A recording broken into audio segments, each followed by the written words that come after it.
cao thế em không có tìm được chỗ này nhỉ? Em sợ anh tìm không tìm được chỗ. Ở đây hay quá, nhỏ hết hơi luôn. Đấy, Đà Lạt đây hay quá nhỉ. Đang vào đúng mùa của tím luôn này. Chưa lên đúng không? Vâng chưa. Cà phê nó sẽ lên ở đây. Còn lúc nữa nó sôi đúng không? Ăn đun bằng cồn à? Hay bằng lửa? Củi khô. Rồi thế hôm qua là làm thử cái clip về vlog cho anh em xem về tình hình thế giới thì thấy anh em cũng tương tác rất là tốt. Thế hôm nay làm thêm cái nữa để phục vụ bà con. Vừa uống cà phê vừa nói chuyện thế sự anh. Nga với cả Trung Quốc vừa mới ký một hiệp định. Để xem nó như thế nào nhỉ? Hai người cũng to chứ, hai người với nhau. Mà anh em sợ, anh em kinh tưởng là ghê. Mà mình thì mình thấy nó bình thường thôi.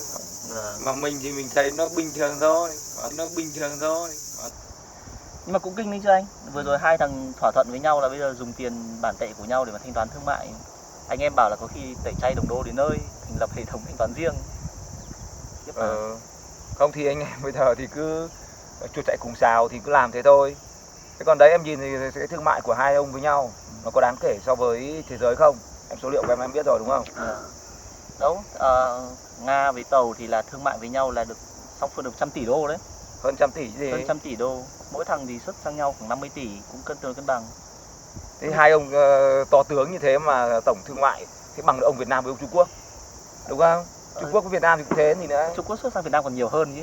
Nhưng mà tổng kinh mạch thương mại ấy của hai ông Việt Nam và Trung Quốc cũng phải 100 tỷ à chứ kém đâu. Cũng 100 tỷ rồi. Thương mại rất 100 tỷ đô. Thế thì bây giờ cái kinh tế Trung Quốc với kinh tế Nga hai ông to như vậy mà cuối cùng hóa ra là thương mại giao lưu với nhau.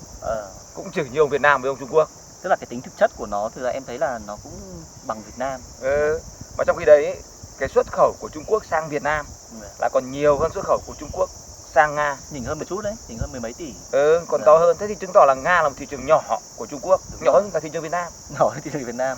Về mặt lợi ích thương mại. Đấy, thế thì bây giờ hai ông thì quấn vào nhau chơi với nhau lại còn đòi thanh toán bằng tiền riêng thì thực ra nó không có ý nghĩa gì để gây một chút tổn thương nào cho đồng đô la Mỹ hết, không một chút tổn thương nào hết. Thế thì cái việc tẩy chay nó cũng chả có ý nghĩa gì nhỉ? Nó hơi mang màu sắc chính trị, dỗi dằn.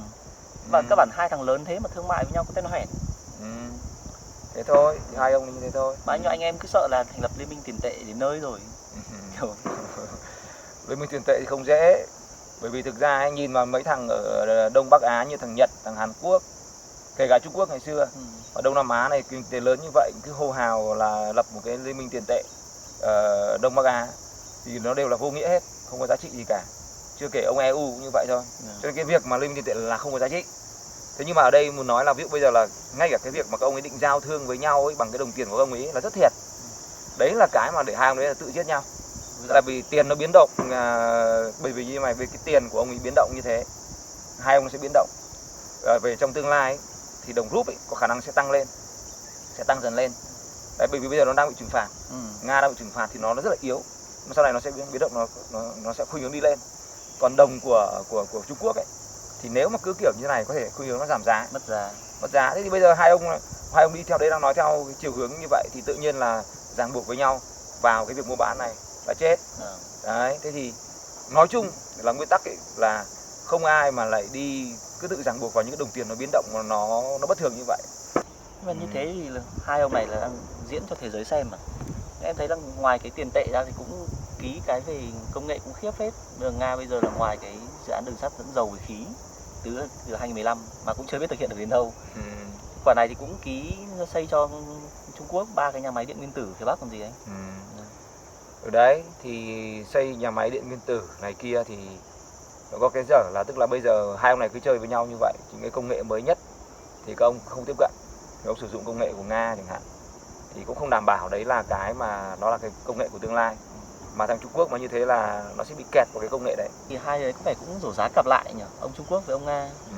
Làm chủ yếu là làm cho nhau tự nhiên tự tin lên là chính thôi. Cũng không tự tin hơn được, vì các ông biết hết trong lòng các ông như thế nào. Và hai ông này thì chưa bao giờ là thân thiện rồi. Bởi vì rất nhiều nghi ngờ, nghi ngại của nhau. Mà chết chùm như thế thì thằng Mỹ thực ra nó cũng chả cần phải lo làm gì nhỉ, chả cần lo lắm. Thì nó có lo đâu. Thực ra nếu mà nó lo thì nó đã phải có cái sự ngăn chặn. Phải lo nhỉ, thế em cứ găm đô thôi chứ mua cái khác làm gì. Đấy, thế còn nếu mà ông thích thì ông đi tìm group ông mua đi.